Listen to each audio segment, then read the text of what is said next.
Good afternoon, everybody. How are we doing today? And we are almost there. We are a couple of days away from the draft. We are quickly approaching the point where it will be 48 hours until the draft. And one thing that happens when you start to get this close to the actual day of, is the rumors and theories and reports start to accelerate. And you can probably find the truth somewhere within the reports, right? You can probably find what is actually going to happen somewhere out there in the sources say and rumors say, etc., etc. But you're going to have to sift through some stuff that isn't the case. So the last few days, we've started to see some takes and rumors and stories and reports from all these different entities saying what they think the Seahawks are going to do in this draft. And because we're so close to the draft, this stuff is actually really interesting. The rumors that you hear a month beforehand or 2 months beforehand, right? Like, there's so much time between the moment you hear that story and the actual draft. It doesn't really make a whole lot of sense to put a ton of stock into it. So that stuff is just kind of window dressing. It's kind of fun to listen to, but it doesn't necessarily mean anything. But as we get closer, the things that we hear may very well start to mean something. So I want to take a look at what the whispers around the Seattle Seahawks are for this draft. Because already I can tell you that of the major rumors that I'm hearing going into draft day, there's some contradictory information in there. So we know that at least some of this stuff cannot possibly be true. But it may very well indicate the directions the team may take depending on what happens that is outside of their control. So basically, over the last few days, I've heard a handful of things, a handful of associations made with the Seahawks and what they may do with their earlier picks. Obviously, when you get into the third round, fourth round, and beyond, it's really hard to guess who's even going to be there, much less what a team is going to do. So you're not going to hear a ton about that kind of stuff, but you are going to start to hear what the team might do in the top 50, maybe even in the top 60 or 70. So I want to take a look at what some of these reports are. To me, what you hear this time of year is a lot more interesting than what you hear a month or 2 months ago. So let's take a look here. So we have this from a Tony Pauline.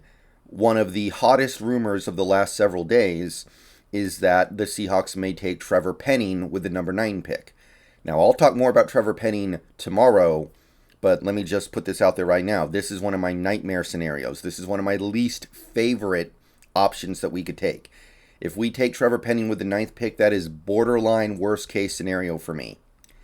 So Tony goes on to say, while many on the outside feel that's a reach, league insiders say it's a definite possibility the Seahawks go in that direction, and the choice makes sense. Penning's stock has been moving north since the Senior Bowl, and I previously mentioned him as a potential choice for the Jets with the 10th pick. Now, there was one reporter who correctly guessed the Darrell Taylor pick and the Russell Wilson pick, who believes that we are targeting Trevor Penning with the 9th pick. However, that same reporter also said we would look to trade down first. So if Trevor Penning is truly the target, I'll just say, for me, I hope we trade below the Ravens and then the Ravens pick him, because supposedly the Ravens really like Penning, and that would allow the Ravens to kind of save us from ourselves, because I think Penning would be a disastrous pick anywhere in the first round. I would not even look at him until you get to the second round. So I think that this rumor is certainly something that I don't like, but it nevertheless is a rumor that bears some paying attention to. Okay, we also have this from Todd McShay. ESPN's Todd McShay has said that the Seahawks have a different target in mind at number 9. And this is kind of what I'm saying, right? Like, we can't do all these different things with the number 9 pick. So only one of these things is going to end up being true at most. Now, this may indicate the directions we're considering going at this point in time. But the point is, some of this stuff is by default going to be not the case. But McShay thinks that we like defensive tackle Jordan Davis and cornerback Derek Stingley Jr. Now, you guys know how I feel about Stingley at this point. I'm totally good with taking him at number 9. I think that if you get him at number 9, you are getting somebody who is clearly one of the top 10 most talented players in this draft, probably top 5. It's just a question of positional value, but Derek Stingley is good enough to where I feel like we could take him and I would be cool with it. Jordan Davis, I would hope we trade down a little bit before we trade him. At least get me to like 15 or 16 or something. And that might not be possible because the Chargers might take him before then. But taking a nose tackle at number 9, I like Jordan Davis. I wouldn't be completely opposed to it. But I hope you trade back a little bit. But these are the other sets of rumors to do with our top pick in this draft. So Jordan Davis, Derek Stingley Jr., and Trevor Penning seem to be the targets. Okay, so on top of those rumors, which all pertain to our top pick, we have some stuff about later picks. And when I say later picks, I don't necessarily mean the second round picks, but it may be our second round picks that we utilize to get access to the right pick. So there have been many reports from assorted sources that the Seattle Seahawks are the team showing the most interest in quarterback Desmond Ridder. Now, I like Ridder. He's not my favorite quarterback in this draft, but he might be the most polished and most NFL ready outside of maybe Carson Strong, and Strong has the knee. So if we get Ridder, I'll be okay with that. But here's the thing. I can't abide by taking Ridder at 9. That is way too much. I can't do that.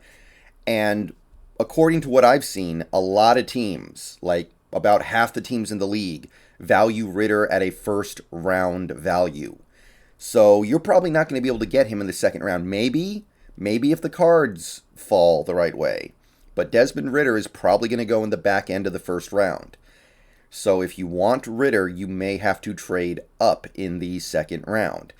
Right now, if I had to guess what quarterback the Seahawks will take, this seems to be the most likely scenario presenting itself. They trade up into the back end of the first round using their 2 second-round picks. Maybe they trade like a second and a third for a late first-rounder. Maybe even less. I don't know. It depends on what kind of team that they're trading with and what they actually really want and how much they desire it. But it seems to me this is the most likely scenario. You trade up into like that 31, 32 area, and then you draft Desmond Ridder. So I like Ridder. I'm not in love with him. I'm not in love with any quarterback in this draft. Ridder is one of the guys who I think is most likely to at least find some NFL success. So I wouldn't be opposed to it. I'm definitely uncomfortable with the idea of parting with second-round picks in this draft because I really like the second-round pool. But if you think Ridder's the guy, then I understand going up if you need to go up to get him because having the quarterback's a big deal. The final thing would just be this from Doug Keed. Teams who could be looking to trade up in the draft, and he listed the Seahawks among them. Now, I'm going to say it right now. When I see this, I immediately think he means trade up from the second round. Doesn't mean trade up from number 9. But if it is trading up from number 9, what could that mean? Does that mean we're trying to get Thibodeau? We're trying to move up to the top 5 so we can get Thibodeau? Does that mean we're trying to make sure we can get Stingley? Does that mean we're trying to get Sauce?